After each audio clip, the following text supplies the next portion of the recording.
Obesity, जिसको आयुर्वेद की भाषा में स्थौल्य बोला जाता है।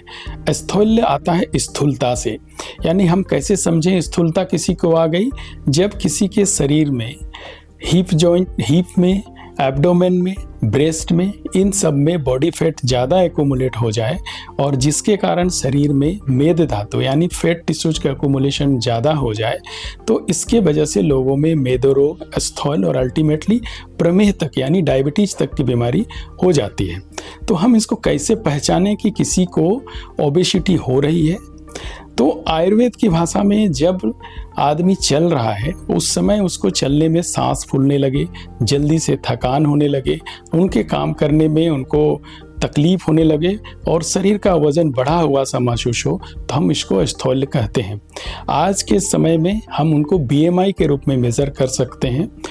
बीएमआई हम लोग कहते हैं जब शरीर का वजन और हाइट इसके आधार पर उसको हम लोग मेज़र करते हैं, जिसमें अगर बीएमआई 23.5 से कम हो तो उसको नॉर्मल माना जाता है, 23.5 से 25 के बीच को हम लोग ओवरवेट कहते हैं और 25 से 30 के बीच को हम लोग ओबेसिटी कहते हैं। ये भारतीय मापदंड है, विदेशों में इससे थोड़ा ज़्यादा मेजरमेंट रहता है। तो हम इसको कैसे बचें इस ओबेसिटी जैसे बीमारी से? इन ओबेसिटी के कारण में बहुत सी और बीमारियां हो सकती हैं, जैसे डायबिटीज़, हार्ट डिजीज़, कैंसर, इन सारों में भी इनका बहुत बड़ा योगदान है। तो इससे बचने के लिए हमें जो बॉडी में फैट टिश्यू एक्यूमुलेट हो रहे हैं उनको कम करना पड़ेगा, क्योंकि हमारा जो आज आहार विहार है जिसमें हम ऑयली, स्पाइसी और स्ट्रीट फूड बहुत ज़्यादा मात्रा में इंटेक करते हैं और वो हमारे शरीर में एक्यूमुलेट हुआ रहता है और इसी कारण हमारे शरीर में चूंकि इंटेक ज़्यादा है और कंजप्शन कम है, हम काम कम कर रहे हैं, घूम फिर कम रहे हैं, तो उससे हमारे शरीर में बॉडी फैट बढ़ता है जिससे ओबेसिटी होती है। तो सबसे पहले हमारे डाइट में चेंजेस लाना होगा, फिर लाइफ स्टाइल में चेंजेस लाना पड़ेगा। लाइफ स्टाइल में चेंजेस मतलब सुबह जल्दी उठना है, जल्दी उठ के टहलने जाना है, टहलने के अलावे हमें अपने योगा और एक्सरसाइज रेगुलरली करना चाहिए।